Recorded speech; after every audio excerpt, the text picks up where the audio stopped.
तस्वीरें हिसार की हैं, जहां कांग्रेस नेताओं ने सरकार की नीतियों को लेकर एक बार फिर सरकार के खिलाफ मोर्चा खोलते हुए बीजेपी मुक्त भारत की मुहिम की पहल की और बीजेपी के खिलाफ हल्ला बोला। कांग्रेस नेताओं ने मीडिया से रूबरू होते हुए कांस्टेबल की परीक्षा लीक मामले को लेकर तीखा प्रहार किया। क्या कुछ कहा कांग्रेस नेताओं ने, चलिए वो आपको सुनाते हैं। 9 अगस्त को बापू महात्मा गांधी जी ने, जवाहरलाल नेहरू जी ने और अन्य कांग्रेस के नेताओं ने अंग्रेज भारत छोड़ो आंदोलन चलाया था, जिसके तहत आज कांग्रेस पार्टी द्वारा देश के हर जिला मुख्यालय पर धरना प्रदर्शन कर रही है, क्योंकि केंद्र व प्रदेश सरकार से प्रदेश का किसान, कर्मचारी, मजदूर, आम जनता बेहद दुखी है और इससे मुक्ति चाहती है।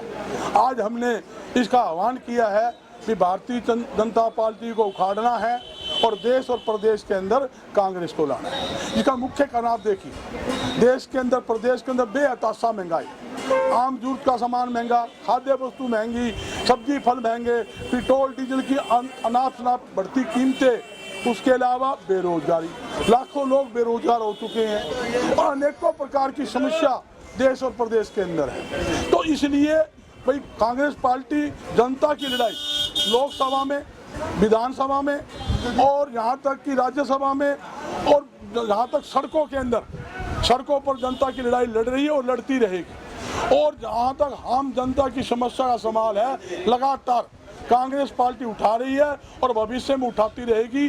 देश और प्रदेश की जनता के साथ कांग्रेस पार्टी खड़ी है, किसान के साथ खड़ी है, व्यापारी के साथ खड़ी है और इस सरकार से मुक्ति दिलाने के लिए कांग्रेस पार्टी ने पूरे देश के अंदर जोरदार आंदोलन छेड़ रखा है और जल्दी ही कांग्रेस पार्टी ऐसे भारतीय जनता पार्टी से देश की जनता को मुक्ति दिलाने का काम करेगी। पहले भी कई बार प्रदर्शन करते हुए सरकार के ऊपर देखिए, ये सरकार जो आपने अच्छा सवाल किया, गूंगी बहरी सरकार है, ये तानाशाही सरकार है, ये जनता की हित की बात नहीं करती।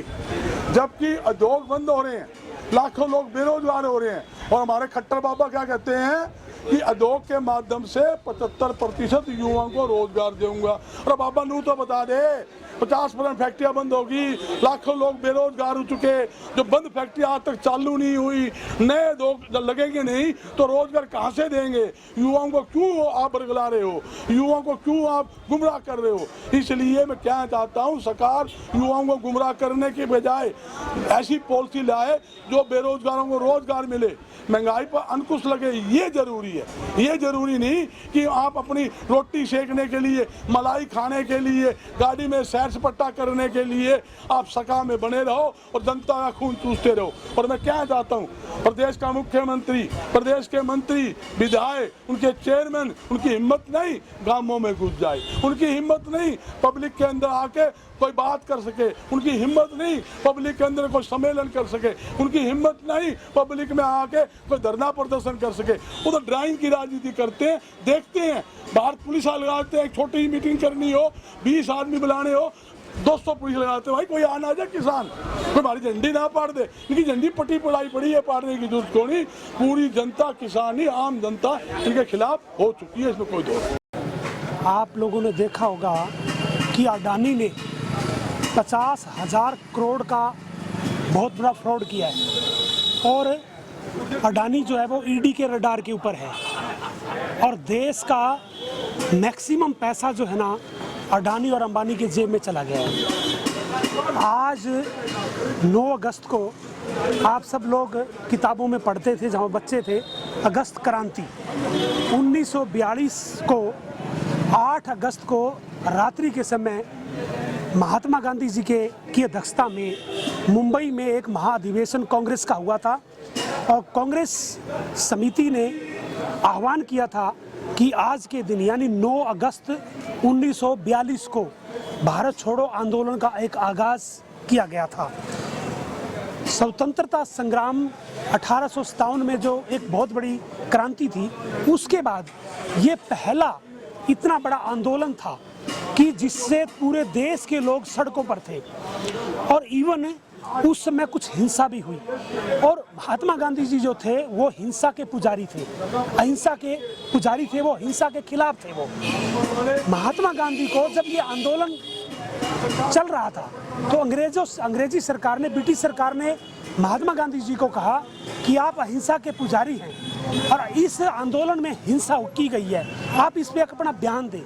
पहली बार ऐसा हुआ कि महात्मा गांधी जी ने बयान देने से इनकार कर दिया था और कहा था कि ये अपने डिमांड, अपनी आज़ादी की लड़ाई के लिए लोगों का आह्वान था, मैं इस पर कोई बयान नहीं दूंगा। ये भी इतिहास के पन्नों में एक बहुत बड़ा एक स्वर्णिम अवसर था कि मैं यही कहूँगा कि महात्मा गांधी का जो पहली बार ऐसा बयान आना, ये आज़ादी के लिए हमारे को बहुत बड़ा एक ऐसा आगाज़ था वो, और उसी वजह से हम ये आज खुली हवा में सांस ले रहे हैं। ये उसी महात्मा गांधी की देन है। और उसी दिन डू एंड डाई का नारा दिया गया था, करो और मरो, ये एक नारा था और करोड़ों लोगों ने जान दी जिससे हमें ये आज़ादी मिली। इसी वजह से भारतीय जनता पार्टी ने जिस तरह से महंगाई, बेरोजगारी, किस तरह से संवैधानिक संस्थाओं पे प्रहार किया हुआ है, सब संवैधानिक संस्थाओं ने भी घुटने टेक दिए हैं। उसी आगाज को आगे बढ़ाते हुए आज ये आंदोलन की शुरुआत की गई है।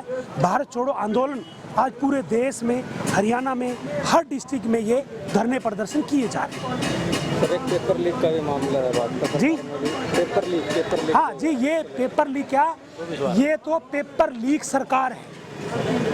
देखो कितनी हैरानी की बात है, बेरोजगारी पहले इतनी बड़ी मार युवाओं पे पड़ी हुई है।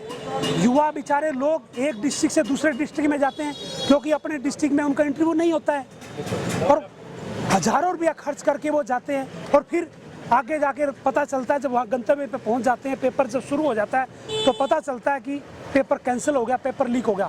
मैं तो कहता हूँ कि ये सरकार जानबूझकर ऐसा करवाती है, ऐसी ढूल मूल रवैया अपनाती है ताकि हमें रोजगार ना देना पड़े, क्योंकि सरकार के पास पैसा नहीं है, खजाना खाली है। इन्होंने अनाप शनाप बिना किसी नीतिगत तरीके से पैसे का इस्तेमाल नहीं किया है। देश में जो नीतिगत तरीके से जो कार्य किया जाना चाहिए होता है वो नहीं किया है, इसलिए ये जानबूझकर इस तरह से ढूल मूल रवैया अपना करके पेपर लीक करवाती है ताकि हमें रोजगार ना देना पड़े। ये पेपर लीक सरकार है। सर 7 साल में 28 पेपर लीक करवा दिए सरकार ने।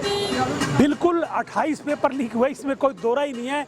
मैं तो कहता हूँ कि जो पेपर लीक नहीं भी हुआ उसका केवल हमें पता नहीं चला, लीक वो भी हुआ, वो केवल है ना सरकार ने जैसे तैसे करके वो दबा दिया।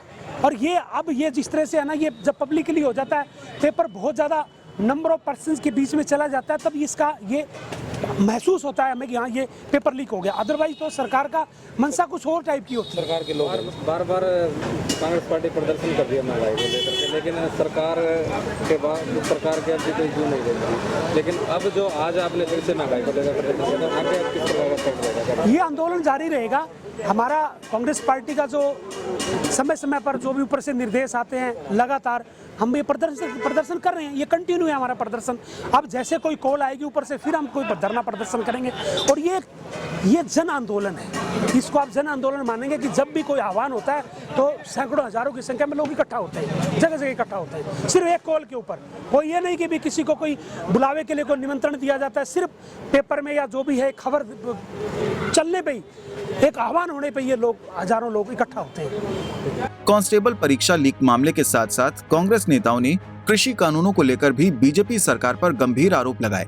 उन्होंने कहा कि केंद्र सरकार ने 3 काले कृषि कानून किसानों पर थोपकर किसानों को बर्बाद करने में कोई कमी नहीं छोड़ी है।